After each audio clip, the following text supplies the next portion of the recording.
Well, good morning, everyone. Welcome to the weekend. Louie here, and we are going to talk about the markets and the explosion that we've had in spot price, especially in gold. And we'll get all into that in a little bit. But before I do, I want to showcase a new round that the Germania Mint has sent me to show all of you. Thank you, Germania Mint, for your generosity in allowing me to have one of these and to show it to the audience here. Wow, it is really spectacular. Now, this is a brand new series. It is the Witchcraft series. This is round number 1, and her name is Seeress. Okay, and I imagine she was a witch. We'll have to look up some information on her. In this round, they are celebrating the history of witchcraft and the contributions of witchcraft in ancient times. And on the reverse, oh, doggone cat. Sorry, there's Sweetie Pie coming to say hi. If I was a witch, I would make her disappear. I think it's very, very cool, the detail in this round. I love the serpents. Oh gosh, we've got the runic signs. There was a recent release of runes, right? Which you may remember. There are the runes around the edge of the round. I'm not sure what the circular images are in the middle, in that circle. Perhaps that's a witchcraft sign. Now, this is not, these are not witches and boiling cauldrons and so forth. These were witches that were helpful, that were healers, that knew something about the art of healing and a little bit about the gods as well. Now, in this particular case, they say that these witches were beautiful. Well, I don't think you could find a much more beautiful witch than this. I kind of doubt if they had this outfit back in the Middle Ages, but there it is. She's clearly in the forest, and if you look at it, I'm sure you'll see some hidden signs that harken back to what they're trying to show here. So back to the round. It is a collectible round. And, as such, invest in that if you choose, if you like to build a collection. There are no more beautiful coins and rounds anywhere produced than by the Germania Mint. So it is a top quality coin, and typically they hold value in the aftermarket. Still messing with the cat here. I want to give you a little comparison. Okay, so you see the detail in that, you see the beauty in that, not just of the woman, but we're going to compare that to a British Royal Mint coin. And, you can see the British Royal Mint in this dragon coin of the Queen's Beast. They've got nice detail and nice images, but it really pales in comparison to the artwork that Germania Mint puts into their collectibles. And always keep that in mind. We've got multiple layers of frosting here. We've got symbolic images. We have an octagonal round. It is 5 marks, but that is not actually a coin. It is a round. So whatever you do, don't scratch that capsule. I don't know if you'd ever be able to get another one. But, so really, really deep into the art, the artistry, and the symbolism of what they're trying to display. Honestly, one of the things I like best about this, of course, first round in the series, not available yet, is that mintage is limited to 20,000. So that will make for a pretty popular collectible, and probably if they're all 20,000, that'll make for a pretty popular series, I think, especially with the unique design. So I'll go see if I can look up a little bit more on Seeress and splice her into this video. But I do hope you'll think about getting one of these for your collection if you are a collector. And there we go. Okay, once again, thank you, Germania Mint, for everything you do and the artistry that you bring to collecting. Wow, that is really something. Talking about the markets, I'm not sure if I can hold this here for all that long. Let's see if we can get this somewhere where you can just see it and I can talk.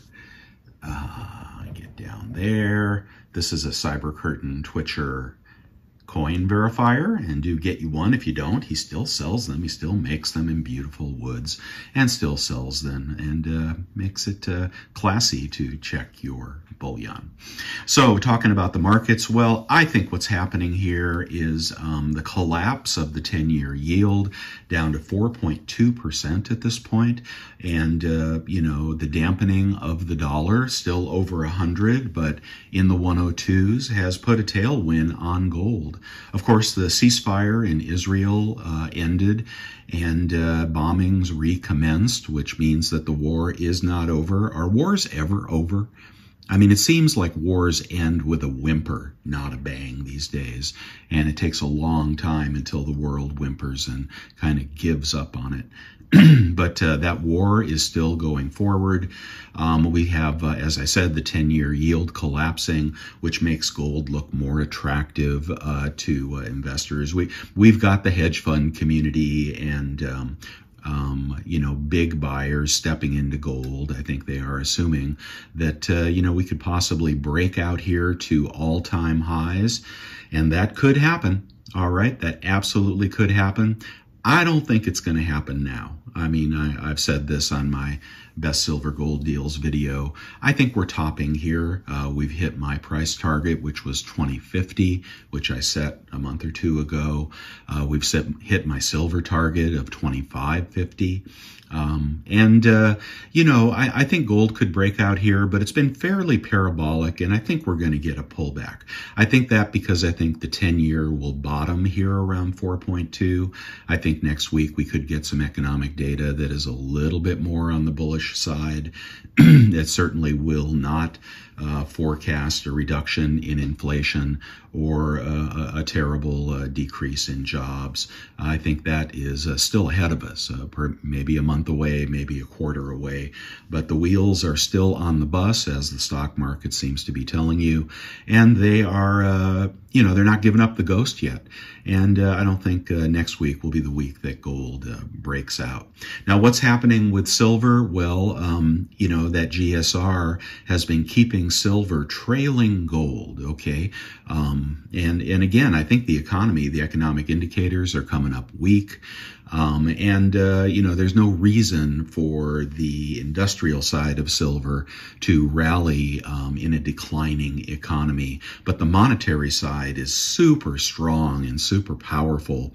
And that GSR, which does tend to give you some guideposts, is showing that every time gold makes a move, the GSR moves up a little bit, you know, into the higher 80s or into the higher 80 to 85 range. And then silver, you know, pops back up after it. So silver has been chasing gold, in my opinion. But with the GSR, it was in the 80s yesterday. It was in 80 point something, now 81 point something. You know, I think we're going to see a pullback.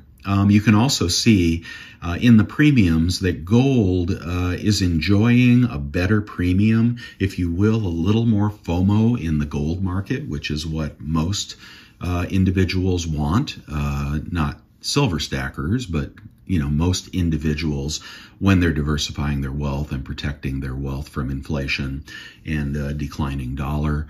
The purchasing power of a declining dollar. Well, most people want gold, and you know, the big hitters are going for the gold. The charts look really nice, and you know, I think they're optimistic about that. On the silver side, no FOMO. Okay, there is no FOMO in silver.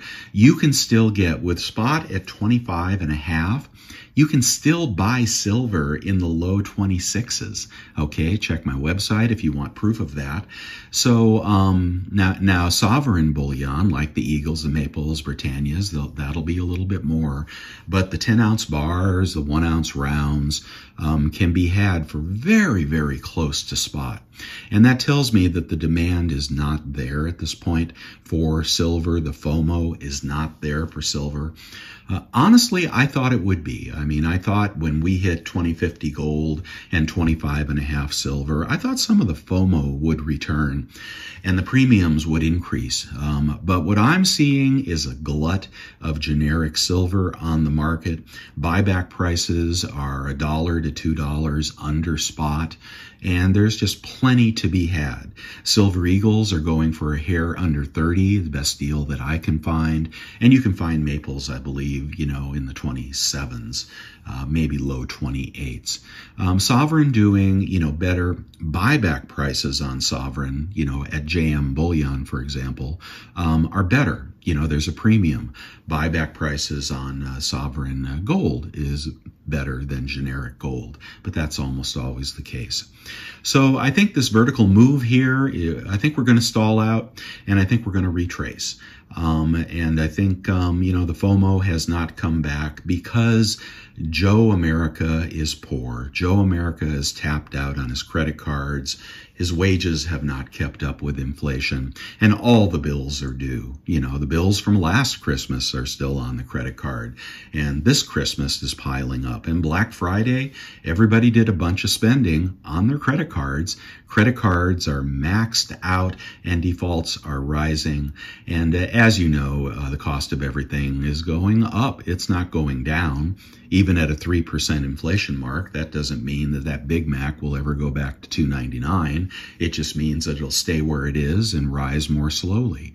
So, the prices that we pay are here for a while until we get into a recession or a depression. And then things will cool off and prices will come down. But right now, I think people are poor. I think they're allocating their money to the most important places. And although you and I think that stacking is important, maybe even urgent, the average person is not going to do FOMO over silver at the moment. If I'm wrong and gold breaks out to 2,300, well, holy hell, then everything is going to rip loose. But we've seen this so many times that the odds are with a pullback. Okay, that's just the way I see it, especially if the stock market takes a hit, which it might, which I predict, which has not happened yet, but probably will in the near future. So we'll have to wait for that. And in the meantime, take care of yourself, pick up whatever you need to pick up. But I would lighten up on the purchasing right here. Even with premiums low, we've got, first we had high spot price and high premiums, and then we had high spot price, we had lower spot price and high premiums, and then we had regular spot price and lower premiums, and then we had low spot price and pretty low premiums, and now we're flipping back to higher spot price and really low premiums on silver. So I think you want to wait for the dip and then pick up low spot price and low premiums when you buy. And I would, as I've been saying for some times, when prices are depressed and silver demand is low, you want to go for the sovereigns because people that were buying sovereigns the last couple of months, they've done very, very well. Buyback prices are pretty good on those. Generic, 10-ounce bars, just awful buyback prices. Really, really tells you how much there is of it out there. And the market is damp. Nothing selling on eBay. Collector coins not really doing much. I just think, we're in a lull here, and spot can go wherever it wants. But if nobody wants to buy your silver, then what are you going to do with it, right? You going to sell it to JM Bullion for $2 under spot? No, not me. Vermilion Enterprises on YouTube is paying better prices, but he's getting a lot of silver and gold in the door, and those buy prices very close to spot may not last very long. So, consider that if you're going to sell, check him out. And if you're going to buy, check him out. He's got some great prices. In the meantime, I think that's all I have to say. I hope you have a wonderful weekend. We'll keep showing the best deals out there at bestsilvergolddeals.com every day that spot is open, with some interesting links and my blogs and my blog and other things that may interest you on the website, as well as alerts to deals as they come up. I won't spam you. So check that out as well, and I will see you guys on the flip-flop. Louie out. Bye.